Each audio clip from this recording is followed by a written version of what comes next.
পশ্চিম ত্রিপুরা আসনের বিজেপি প্রার্থী বিপ্লব কুমার দেবের সমর্থনে শুক্রবার দুটি জায়গা থেকে বের করা হয় সুবিশাল বাইক র্যালি। জিরানি এবং হেজামারায় অনুষ্ঠিত দলীয় কর্মসূচিতে উপস্থিত ছিলেন মুখ্যমন্ত্রী ডক্টর মানিক সাহা ও বিপ্লব কুমার দেব সহ প্রদেশ বিজেপির অন্যান্য সাংগঠনিক কর্মকর্তারা। দলের দুই বিশিষ্ট নেতৃত্বকে নিয়ে বিভিন্ন পথ পরিক্রমা করে বিশাল সংখ্যক বিজেপি কর্মীরা। এদিন স্থানীয় পর্যায়ে জমায়েতে ভাষণ রাখেন মুখ্যমন্ত্রী ডক্টর মানিক সাহা।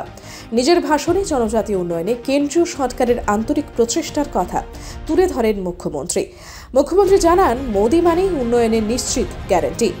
রাজ্যে বিরোধী সিপিআইএম এবং কংগ্রেস দলকেও এদিন কঠোর ভাষায় আক্রমণ করলেন মুখ্যমন্ত্রী ডক্টর মানিক সাহা। বিজেপি দলের জয় নিয়ে গভীর আত্মবিশ্বাসী প্রতিক্রিয়া ব্যক্ত করতে গিয়ে মুখ্যমন্ত্রী জানান, 400-র অধিক আসনে জয়লাভ করবে বিজেপি এবং সম্মিলিত জোট।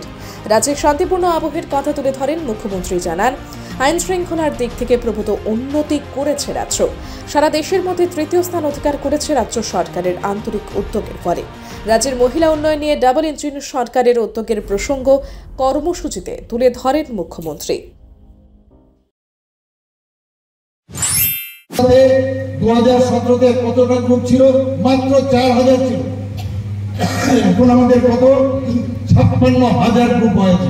আমাদের মহিলারা এর মধ্যে কতজন যুক্ত হয়েছে? প্রায় 5 লাখের মতো মহিলা এই এসএসজি গ্রুপের মধ্যে যুক্ত হয়েছে। বন্ধুগণ, আমরা যেটা বলি তাই করি।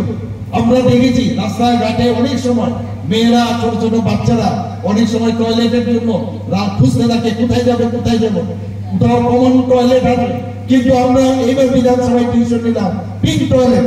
দূর থেকে দেখলে মহিলারা এবং বাচ্চারা যদি দূর থেকে দেখে না এর জন্য আমার জন্য নির্দিষ্ট আছে, সেখানে গিয়ে তারা সে পিঙ্ক টয়লেট ব্যবহার করতে পারবে। বন্ধুগণ, আপনারা জানেন যে এর মধ্যে আমরা পেপারলেস ই ক্যাবিনেট, ই বিধানসভা, ই স্টেট করেছি। রিপোর্ট সুবার্তা।